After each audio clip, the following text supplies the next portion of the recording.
আমরা এখানে নিয়ে নিয়েছি 4টে পেঁয়াজ, তেজপাতা, লঙ্কা, হলুদ, লবণ, চাট মশলা, জিরে, বেসন, এছাড়া দই। চলুন তাহলে আমরা রেসিপিটা শুরু করি। আশা করি আপনাদের খুবই ভালো লাগবে। ঘরে যদি কোনো সবজি না থাকে তাহলেও আমরা কি করে একটা ভালো রেসিপি বানাতে পারি, ভালো একটা জিনিস বানিয়ে আমরা খেতে পারি, সেটাই আজকে আমরা এই ভিডিওতে দেখব। দেখুন বন্ধুরা, আমরা পেঁয়াজটাকে কেটে নিয়েছি এবং লঙ্কাটাকেও কুচি কুচি করে কেটে নিয়েছি। এছাড়া আপনারা চাইলে লঙ্কার গুঁড়োও দিতে পারেন, আমার কাছে প্রয়োজন মনে হয়নি, তাই জন্য আমি লঙ্কার গুঁড়ো নিই। এবার আমি লঙ্কাটাকে এর মধ্যে দিয়ে দেব পরিমাণ মতো লবণ,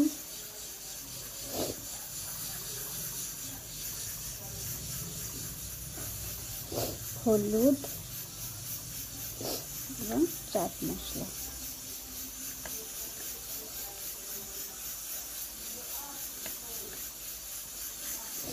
এরপর যেটা দিতে হবে সেটা হচ্ছে বেসন। বেসনটাকে আমরা অল্প অল্প দিয়ে ভালো করে মেখে নেব।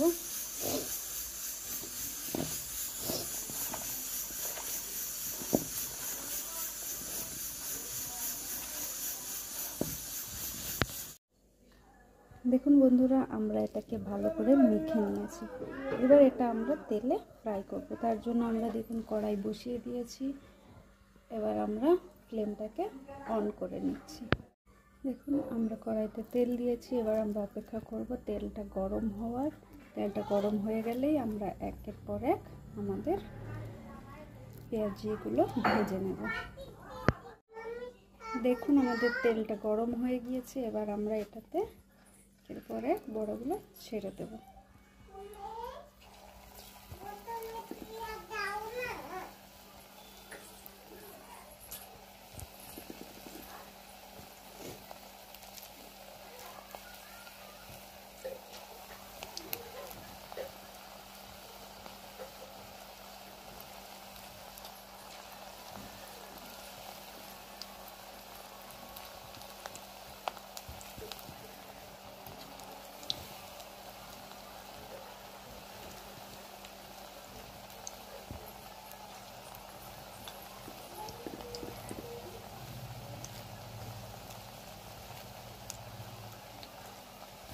এটা এক পাশ ভাজা হয়ে গিয়েছে। এবার আমরা এটা সবগুলোকে পাল্টে দিচ্ছি যাতে দুটো পাশই ভালোভাবে ভাজা হয়ে যায়। ফ্লেমটা একটু লো করে এটাকে ভাজতে হবে, না হলে ভিতরে কাঁচা থেকে যাবে।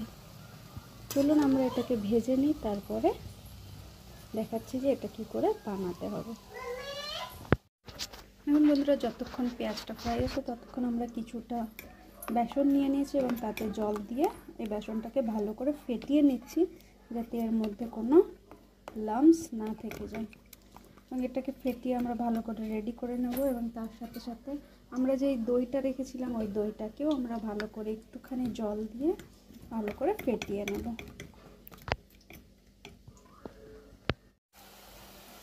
দেখুন বন্ধুরা, এটা দুটো পাশই ভালো করে ফ্রাই হয়ে গিয়েছে। এবার আমরা এটাকে একটা প্লেটে নামিয়ে নিচ্ছি এবং এইভাবেই আমরা বাকিগুলো ফ্রাই করে নেব।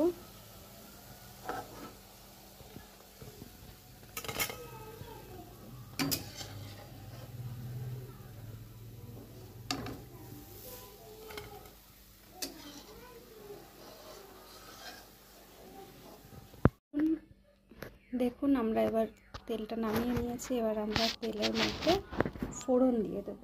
ফোড়নের জন্য আমরা জিরা আর তেজপাতা নিয়েছি। আপনারা চাইলে এতে শুকনো লঙ্কাও দিতে পারেন, তাতে কোনো অসুবিধা নেই। এবার এটাকে আমরা একটুখানি ফ্রাই হতে দেবো, হালকা একটু লাল হতে দেবো জিরাটাকে।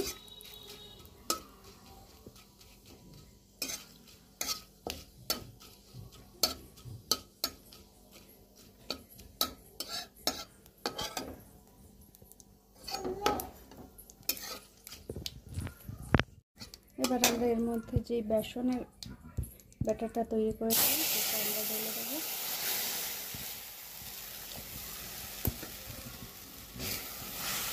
তার মধ্যে আরও কিছুটা জল অ্যাড করে দেব। দেখুন এর মধ্যে আমরা আরও 2 বাটি জল অ্যাড করে দিলাম।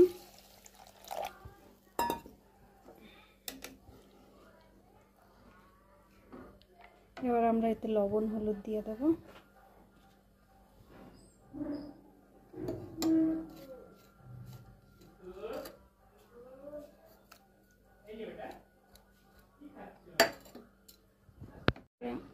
দেখুন বন্ধুরা, এটা ভালোভাবে জাল হয়ে গিয়েছে। এবার আমরা এর মধ্যে দইটাকে ঢেলে দেব। আপনারা সবসময় মাথায় রাখবেন, দইটাকে ঢালার পর আমাদের সোজাভাবে এটাকে নাড়াতে হবে। আমরা যদি উল্টোভাবে নাড়াই তাহলে হতে পারে আমাদের দইটা ফেটে যাবে।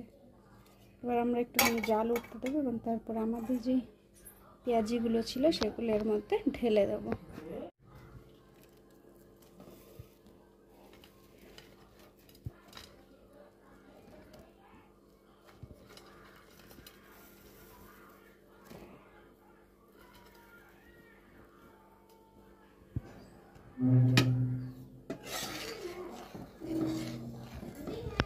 দেখুন বন্ধুরা, এটা জাল হয়ে গিয়েছে। এবার আমরা এটাকে বন্ধ করে দেবো। আপনারা চাইলে এটাকে আরও গাঢ় করতে পারেন, কিন্তু আমি আর গাঢ় করব না। যারা একটু টক টক খেতে ভালোবাসেন তাদের জন্য এটা খুবই ভালো লাগবে। দেখুন, এটা আমরা পাত্রে ঢেলে নিয়েছি। দেখতে খুবই ভালো লাগছে, খেতেও অসাধারণ লাগে। আপনারা আপনাদের বাড়িতে এটাকে বানিয়ে দেখতে পারেন। আশা করি আপনাদের সবার খুব ভালো লাগবে। এর সাথে আজকের ভিডিও আমি শেষ করছি, এবং আপনাদের যদি এই ভিডিওটা ভালো লেগে থাকে তাহলে আমাদের চ্যানেলকে সাবস্ক্রাইব করে দিন।